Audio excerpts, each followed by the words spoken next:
आप सभी दर्शक का हमारे यूट्यूब चैनल राम कंसर पर स्वागत है। आज का जो टॉपिक है क्लास 10 सीबीएसई बोर्ड से रिलेटेड है। सीबीएसई बोर्ड क्लास 10 का जो एग्जाम हुआ था 10 मार्च का हुआ था। ये मेरा दूसरा दिन है, दूसरा वीडियो होगा आपका। पहला वीडियो में हम लोग क्वेश्चन एमसीक्यू क्वेश्चन जो 1 से लेके 20 तक हम लोग डिस्कशन किए थे। आप लोग देखे होंगे, अगर नहीं देखे होंगे तो आई बटन पर आपको उसका लिंक मिल जाएगा, देख लीजिएगा। ठीक है, अपना मिलान कर लीजिएगा, या अगले साल देना चाहते हैं तो उसको अच्छी तरह समझ लेंगे। आज का जो सेशन है वो आपका सेक्शन बी से रिलेटेड है। इसमें टोटल 5 क्वेश्चन पूछा जाएगा, 2 आपको एक्स्ट्रा क्वेश्चन भी होंगे, यानी और में, समझ रहे हैं। तो टोटल 7 क्वेश्चन हम लोग आज डिस्कशन करेंगे। आप शुरू से अंत तक बने रहेंगे ताकि आपको समझ में आए कि 10th सीबीएसई बोर्ड में क्या क्या पूछा जाता है, कहाँ कहाँ किस किस चैप्टर से कैसे क्वेश्चन पूछते हैं। आप आसानी से समझ जाएंगे, बस शुरू से अंत तक बने रहे। और अंत में आप बताएंगे हमें जो ये 7 क्वेश्चन में सबसे अच्छा क्वेश्चन आपको कौन सा लगा, या कौन सा क्वेश्चन आपको अच्छा से समझ में आया, उसका हमें कमेंट करके जरूर बताएंगे। चलिए बिना देर के हम शुरू करते हैं। क्वेश्चन नंबर 21 में आपका क्वेश्चन देखिए क्या दिया हुआ है। क्वेश्चन आपके सामने है, हमने लिख दिया। मेरे पास जो सेट है वो सेट 2 है। सीबीएसई बोर्ड क्लास 10th हो गया। सेक्शन बी है, very short answer type question होंगे। टोटल आपको 5 क्वेश्चन इसमें से करना होता है और 7 क्वेश्चन आपको दिया रहेगा, यानी 5 ही क्वेश्चन होगा और होगा तो इंटरनल चॉइस होता है।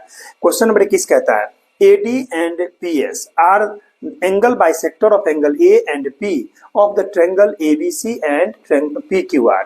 If triangle ABC similar है triangle PQR, prove that करना है triangle ACD सिमिलर होना चाहिए आपका किसका, था PRS। पहले बात को समझिए, डायग्राम से अच्छा से समझा देते हैं आपको। क्वेश्चन क्या कहा, क्वेश्चन कहता है कि ट्रायंगल ABC ट्रायंगल PQR के सिमिलर है। सिमिलर का मतलब हो गया ये दोनों ट्रायंगल सिमिलर। जैसे ही आप जानते हैं कि ट्रायंगल सिमिलर होगा तो ये पूरा जो एंगल A होगा वो पूरा एंगल P के बराबर होगा, और एंगल B जो होगा एंगल Q के, इसलिए हम दो लाइन खींचे हैं। एंगल C जो होगा एंगल R के बराबर होगा। समझ रहे हैं ना बात, देखिए। और क्या होता है, AD बट्टा PQ इक्वल टू होगा BC बट्टा आपका यहाँ से QR इक्वल टू AC बट्टा आपका PR। ये सब की जरूरत नहीं पड़ेगा आपको। आइए अब टारगेट को समझिए। और दूसरा बात कहा है कि AD जो है एंगल A का बाइसेक्टर। देखिए एंगल A और एंगल P बराबर था, उसका बाइसेक्टर, दोनों एंगल बराबर होगा। ये इसका बाइसेक्टर है तो ये एंगल इसके बराबर होगा, दोनों एंगल। ठीक है, दोनों एंगल बराबर कर लेंगे। अब हमें करना क्या है, सो देखिए आपका टारगेट है प्रूव डेट करना है ट्रायंगल ACD। मिलाइए ACD मतलब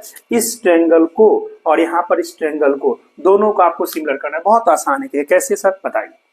देख लीजिए, सबसे पहले बताइए कि हमारा ये angle A equal to P होगा, क्योंकि ट्रायंगल ABC सिमिलर किसके है, ट्रायंगल PQR के एंगल। तो हाफ इसका एंगल यानी ये एंगल, इसका नाम अगर हम दे दें यहाँ पर, अगर मान लीजिए इस एंगल को देख लीजिए, ये एंगल इस एंगल के बराबर होगा। कैसे बराबर होगा, तो आप कहिएगा half of A equal to half of P।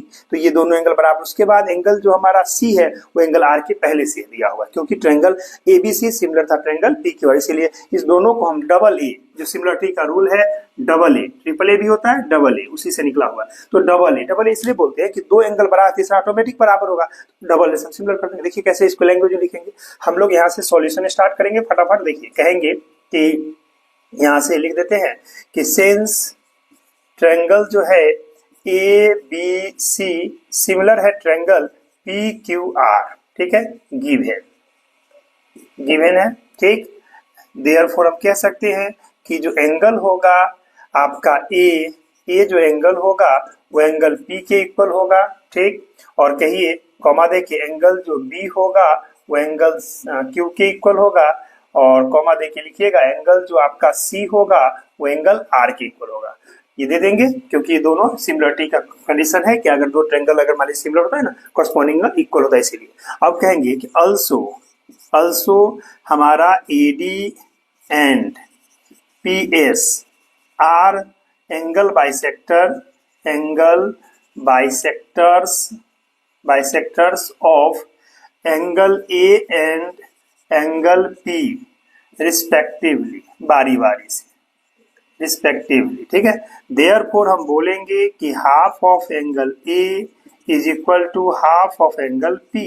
That implies का नाम दे दीजिए, एंगल का नाम दे देते हैं। यहाँ से देखिए DAC एंगल, तो इसको बोलेंगे angle DAC is equal to angle, इसका नाम दे दीजिए SPR। तो कहेंगे एंगल SPR, इसको फर्स्ट मान लीजिए, ठीक। अल्सो कहेंगे यहाँ पर कि अल्सो आपको एंगल जो हमारा एंगल क्या है, एंगल जो हमारा C है वो एंगल किसके बराबर है, एंगल R का। तो एंगल R भी तो दिया हुआ है, एंगल R ऊपर में ऐसा दिया हुआ है, यही लिख दिया, ठीक है। और दोनों एंगल आप कह सकते हैं कि देयरफॉर हमारा जो ट्रायंगल था, नाम ले लीजिए क्या ट्रायंगल था, तो ट्रायंगल लिख दिया ACD, तो कहिएगा इन, या ऐसे ले लीजिए इन ट्रायंगल, आप कहिएगा in triangle ACD and triangle PRS we have, इस दोनों में दिखा दीजिए। कहिएगा सबसे पहले कि एंगल जो हमारा था DAC equal to angle SPR, ठीक है, बाई फर्स्ट लिख दीजिए, बाई फर्स्ट इक्वेशन से आपने लाया यहाँ से फर्स्ट से, एंड कहिए कि angle C equal to angle R, ये गिवन में दिया हुआ है, तो हम बोल सकते हैं कि देयरफॉर हमारा जो ट्रायंगल हुआ ACD वो सिमिलर हो जाएगा ट्रायंगल PRS, किससे, तो लिख दीजिए बाई AA सिमिलरिटी इस सिमिलरिटी से, ठीक है। इस तरह से ये आपका प्रूव्ड हो गया। 2 नंबर का क्वेश्चन है, ज्यादा लिखने की जरूरत नहीं है, बस सिंपल आप देखिए और उसको बना के लिख डालिए। चलते हम लोग नेक्स्ट क्वेश्चन की ओर, देखिए नेक्स्ट क्वेश्चन क्या है, क्वेश्चन नंबर 22, 21 हो गया तो 22। All the face cards are removed समझते हैं ना, हटा देना होता है, from the pack of 52 cards, यानी 52 कार्ड्स में से जितना भी फेस कार्ड है, आपको पता है फेस कार्ड कितना होता है, आप जान लीजिए, अगर नहीं जानते तो फेस कार्ड यानी जैक 4 कार्ड होते हैं, क्वीन के 4 कार्ड होते हैं और किंग के 4 कार्ड, टोटल 12 कार्ड होते हैं, 12 कार्ड जो फेस कार्ड होते हैं, तो उसको कहता है 52 कार्ड में से 12 कार्ड को हटा दीजिए, रिमूव कर दीजिए। आप बताइए कि 52 कार्ड में से अगर हम 12 कार्ड हटा दें कितना कार्ड बचा रहेगा, 40 कार्ड, यानी 40 कार्ड बच गए हैं। आइए, and A card is drawn at random, उसके बाद अचानक एक कार्ड उसमें से निकाला जाता है, फ्रॉम द रिमेनिंग कार्ड्स, यानी बचे हुए कार्ड, 40 कार्ड में से कार्ड निकालना। देखिए, find the probability that the card so drawn is, यानी जो कार्ड निकाला गया उसका पहला है आपका 1 नंबर में ए स्पेड। आप जानते हैं स्पेड यानी टोटल कार्ड जो होता है 52, उसको 4 सूट में बांटा गया है, पहला है हार्ट, फिर है डायमंड, फिर है स्पेड और फिर है क्लब। प्रत्येक सूट में 13-13 कार्ड होते हैं, और आप जानते हैं कि प्रत्येक सूट में आपको याद रखना चाहिए 3 कार्ड जो होता है फेस कार्ड का होता है, जैसे हार्ट में भी 3 को फेस कार्ड होगा, डायमंड में भी 3 को फेस कार्ड होगा, स्पेड में भी 3 को फेस कार्ड होगा और क्लब में भी 3 को फेस कार्ड होता है, 4 या 12 कार्ड आ जाएगा। तो हमें एक स्पेड चाहिए, तो देखिए कैसे हम इसको सॉल्व करेंगे। हम लोग सॉल्यूशन में कहेंगे कि here number of S equal to 52 minus 12, यानी 40 कार्ड, समझ गए ना, यानी 12 को फेस कार्ड हटा दिए। ओके, अब आइए, नाउ पहला आपका क्या पूछा है, नंबर 1 हम लेट कर लेते हैं, let E equal to getting a spade card, यानी स्पेड कार्ड आना, ठीक है, गेटिंग के स्पेड कार्ड, ठीक, गेटिंग ए स्पेड कार्ड। अब आइए इसकी संख्या बताइए स्पेड कार्ड का, तो आपको मालूम है नंबर ऑफ ई जो होगा वैसे होता है 13, लेकिन 3 माइनस हो चुका है क्योंकि हमने रिमूव कर चुके हैं इस कार्ड में से, इसीलिए आएगा आपका 10। अब हमें इसका प्रोबेबिलिटी चाहिए। नाउ हम यहाँ से कहेंगे therefore probability of E equal to, तो क्या लिखेंगे, इसको E1 मान लीजिए क्योंकि आपको 2 क्वेश्चन बनाना है 1 2, इसीलिए E1 मानते हैं। तो क्या कहिएगा, number of E1 by number of S, तो बताइए नंबर ऑफ E1 बोले तो कितना है, 10 कार्ड आपके पास है, टोटल कार्ड बताइए कितना आपके पास है, 40 कार्ड देंगे, 0 से 0 क्या है 1/4 यहाँ भी छोड़ सकते हैं, नहीं तो इसको 0.25 डेसिमल में भी ले जा सकते हैं, नहीं तो 1/4 भी छोड़ दीजिए, कोई दिक्कत, 1/4 लिखिए या 0.25 लिखिए। चलिए दूसरा नंबर क्वेश्चन देखिए इसी का, फिर हम लोग लेट कर लेते हैं, लेट E2 इक्वल टू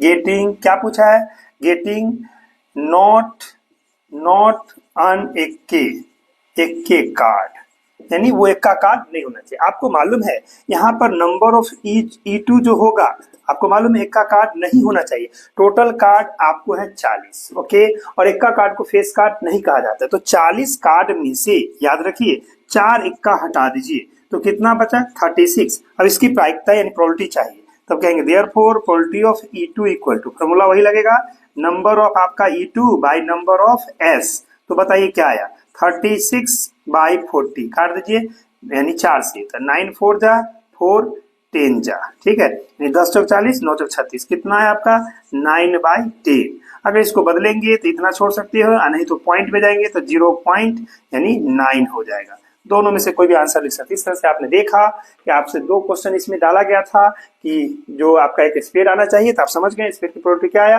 1/4 लिख सकते छोड़ सकते हैं, या पॉइंट डेसिमल हो जाएगा 0.25 आ जाएगा। या पूछा नॉट अन एक्का, यानी एक्का नहीं होना चाहिए, एक्का नहीं होना चाहिए, 40 कार्ड जो बचा उसमें से पूछ रहा है। याद रखिएगा 40 कार्ड में 4 एक्का है, क्योंकि वो फेस कार्ड नहीं होता है, तो 36 कार्ड आना चाहिए, यानी 36 मेरा सपोर्टर, तो यानी 9 4 जा और यहाँ 10 4 जा 40 हो गया, तो 9/10 छोड़ दीजिए या 0.9 लिखिए। चलिए हम लोग चलते हैं नेक्स्ट क्वेश्चन की ओर। चलते हैं हम लोग नेक्स्ट क्वेश्चन। देखिए क्वेश्चन नेक्स्ट है 23 का ई। इसमें ध्यान रखिएगा और भी क्वेश्चन आएगा, आप क्वेश्चन की लंबाई चौड़ाई देख के डरिएगा मत, इसको पहले समझिए। क्वेश्चन बहुत आसान है, कैसे देखिए।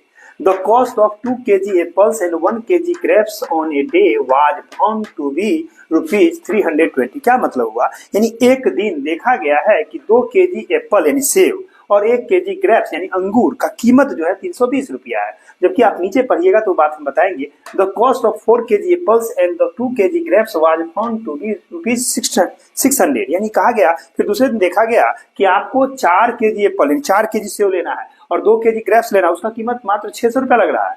नीचे लिखता है if cost of 1 kg apples and 1 kg grapes is ₹X and Y respectively the represent the given situation algebraically, यानी इसको अलजेब्रा में आपको एक्सप्रेस करके बता देना, बहुत आसान है।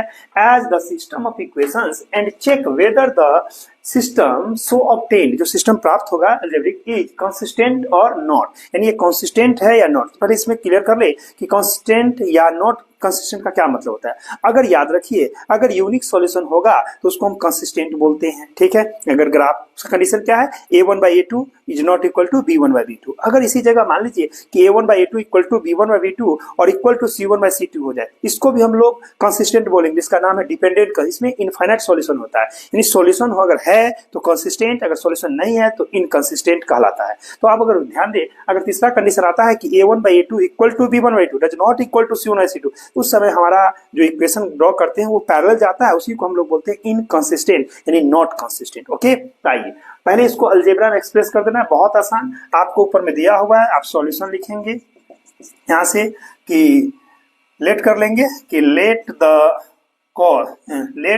The cost of 1 kg apples and 1 kg grapes be ₹X and ₹Y respectively.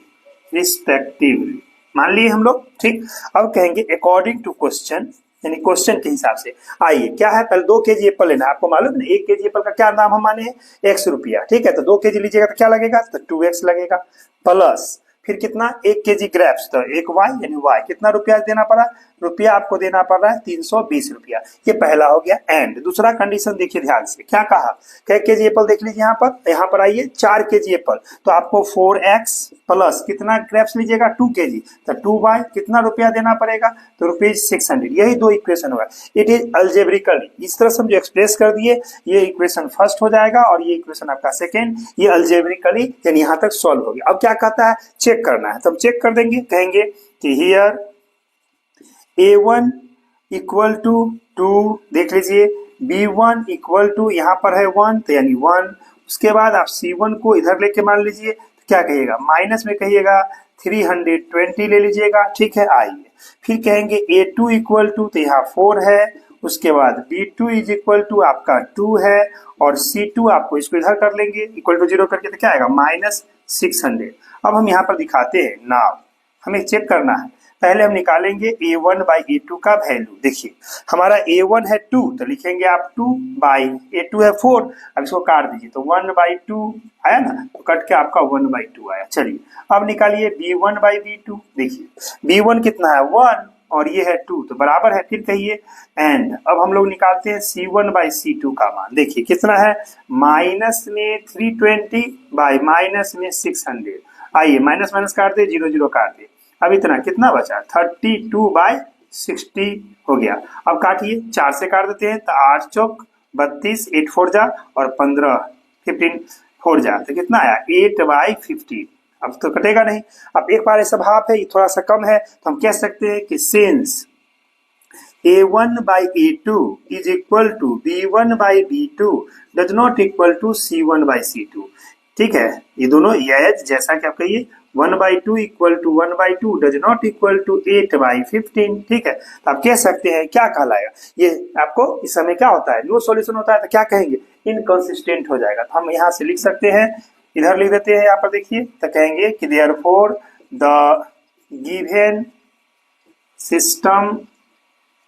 System of equation is not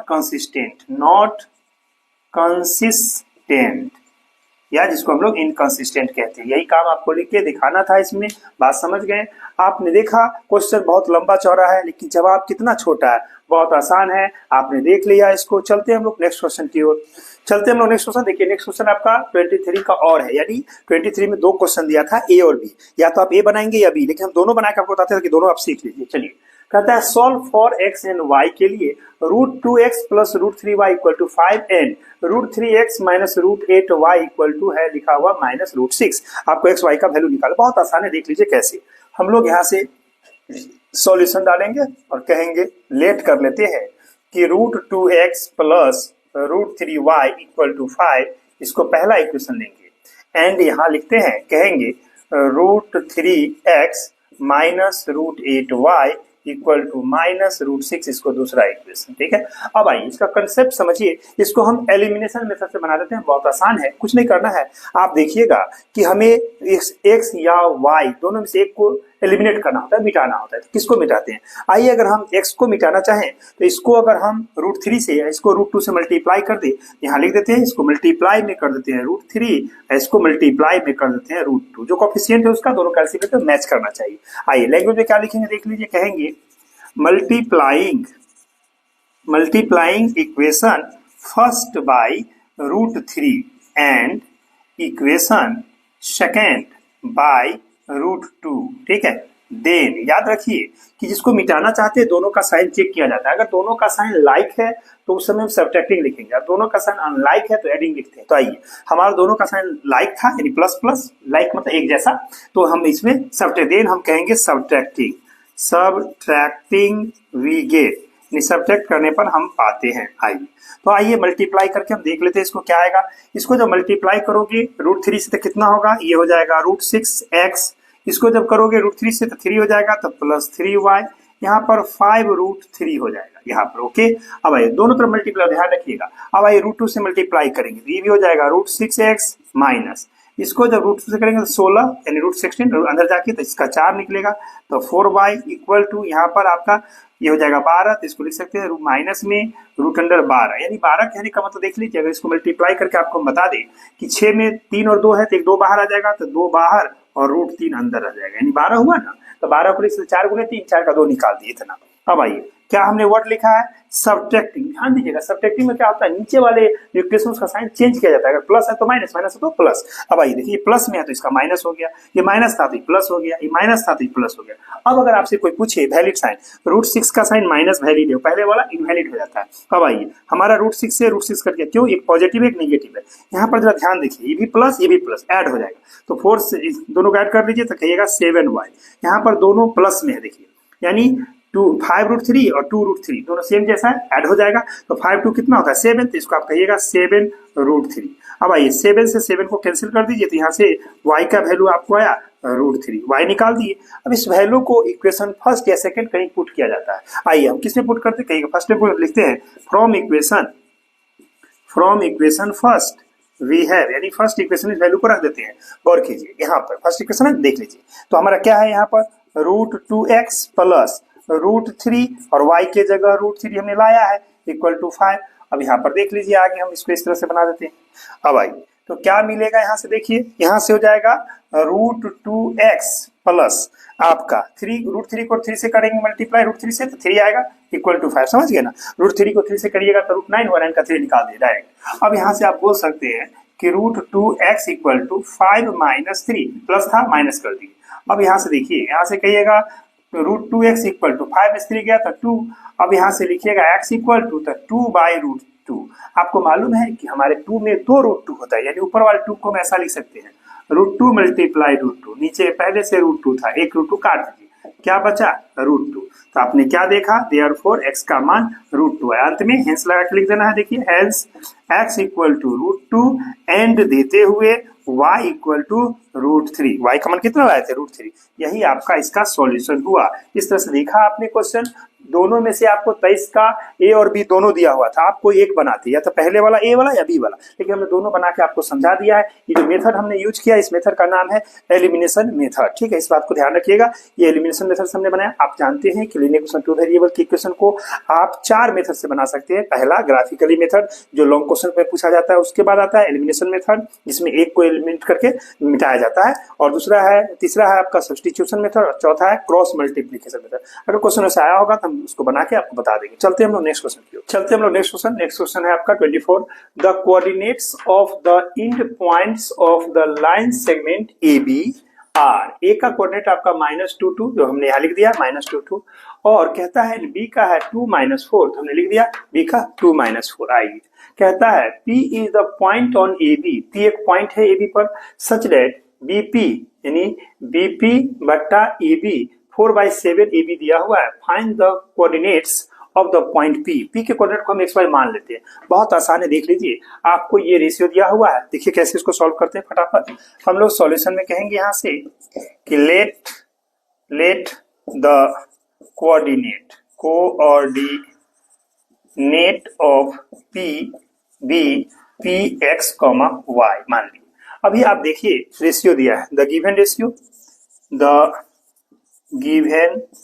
ratio is, क्या दिया हुआ है, BP is equal to 4/7 AB दिया हुआ है। अब यहां से अगर आप लिख सकते हैं इसको, देखिए कि अगर हम कहें AB बटा BP, क्या करेंगे, AB उधर रखिए, BP को लीजिए, तो 7 इधर उल्टा हो जाएगा, 7/4।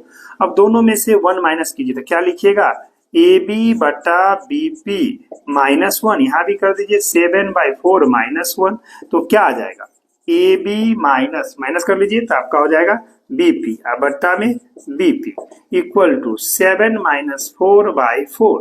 अब देख रहे हैं फोटो में, डायग्राम देखिए। अगर AB पूरा में से अगर AP हटा लेते हैं तो क्या बचेगा आपका, अगर पूरा AB में से अगर हम BP हटा लेते हैं तो हमारा AP बचेगा। तो हम लिखेंगे AP/BP इक्वल टू 7 से 4 गया तो 3/4। इससे मतलब हुआ कि ये रेशियो आपका 3 का हुआ यहाँ से यहाँ, और ये आपका 4 का हुआ यहाँ से लेके यहाँ तक आइएगा।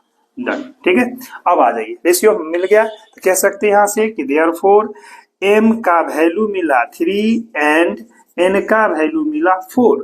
अब हम कहेंगे कोऑर्डिनेट P का निकालना। रूल समझिए, इससे इसको मल्टीप्लाई करना होता है, इससे इसको मल्टीप्लाई करना होता है। तो हम लिख देंगे यहाँ से कि the coordinates of P is given by, दिया जाएगा, देखिए गिवन बाय। अब हम यहाँ से लिखते हैं P का coordinate Px, y is equal to P।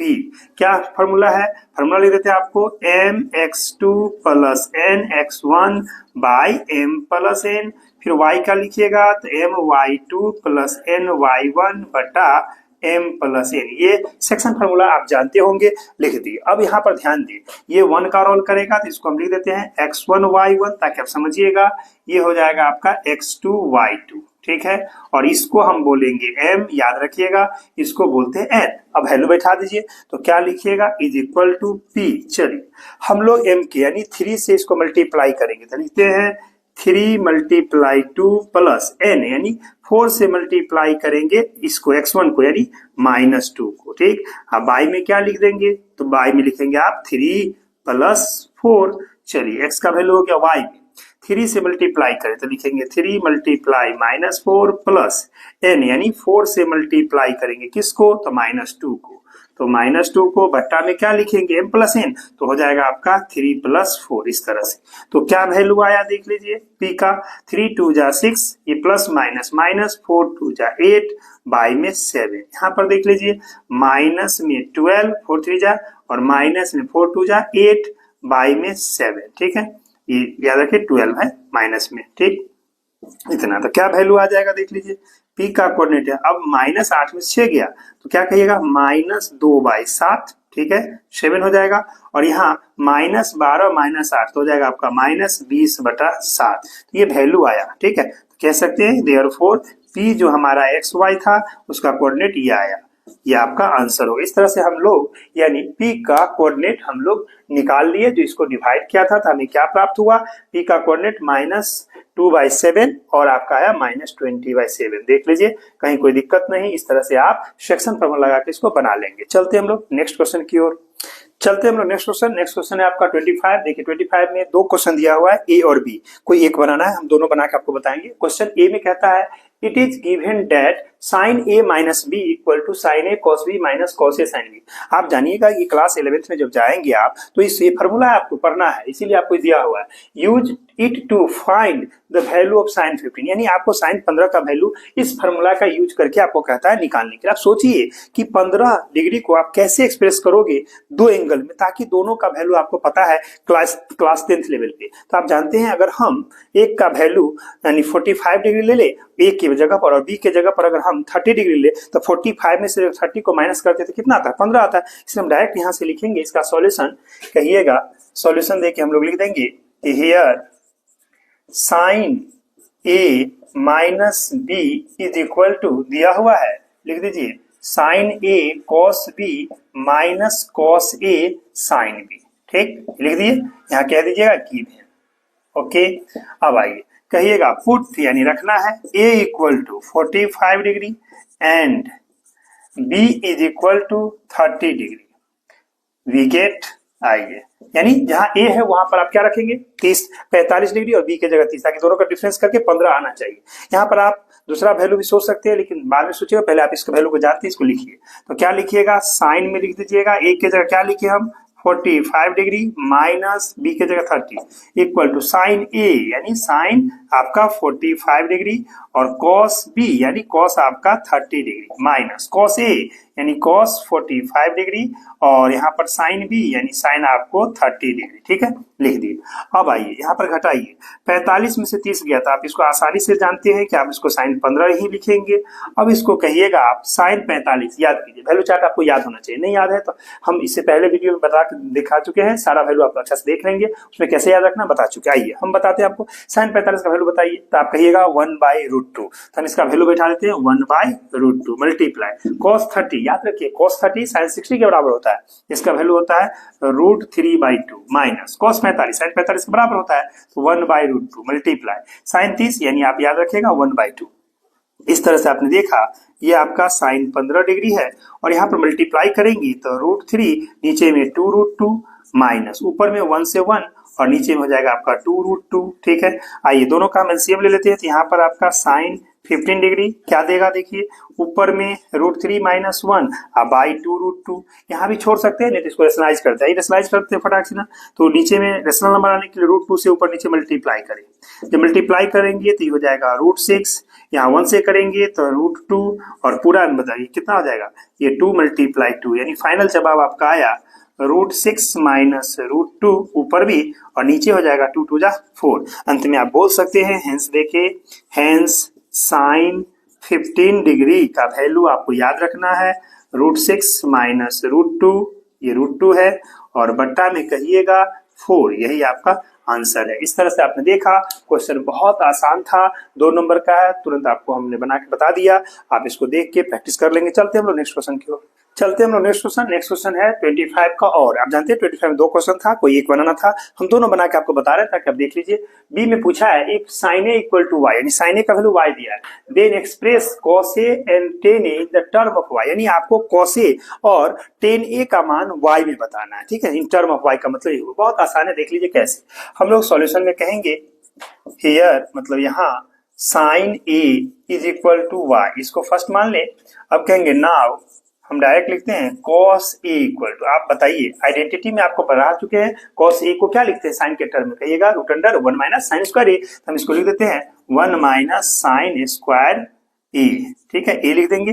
अब इसका वैल्यू ऊपर से बैठा देंगे तो क्या लिखेंगे, देख लीजिए ये 1 माइनस साइन a क्या है y, तो इसको कहेगा y स्क्वायर बाई कह दीजिए फर्स्ट तो ये आ गया, यहाँ से कह सकते हैं देयरफॉर cos a आपने निकाल दिया y के टर्म, फिर कहेंगे एंड दूसरा क्या पूछा है आपसे, tan a पूछा है। आप जानते हैं tan a को क्या लिखते हैं, sin a by cos a, तो आप इसको लिख दीजिएगा यहाँ से sin a by cos a। sin a का मान देखिए, sin a का मान है y, इसका मान देख लीजिए root under 1 minus y square, कह दीजिएगा बाई फर्स्ट, आपने दोनों का वैल्यू बैठा दिया, अंत में आप हेंस देके यहाँ से लिख सकते हैं आसानी से, हेंस cos a को लिखिएगा root under 1 minus y square and tan a को लिखेंगे आप यहाँ से y बटा root under 1 minus y square, दोनों को घेर दीजिएगा, आंसर लिख दीजिएगा। इस तरह से आपने देखा कि इस सेक्शन में हमें टोटल 5 क्वेश्चन बनाना था, 10 मार्क्स का क्वेश्चन था सेक्शन बी। यहाँ तक वीडियो देखने के लिए धन्यवाद, हम लोग फिर मिलते हैं नेक्स्ट वीडियो में।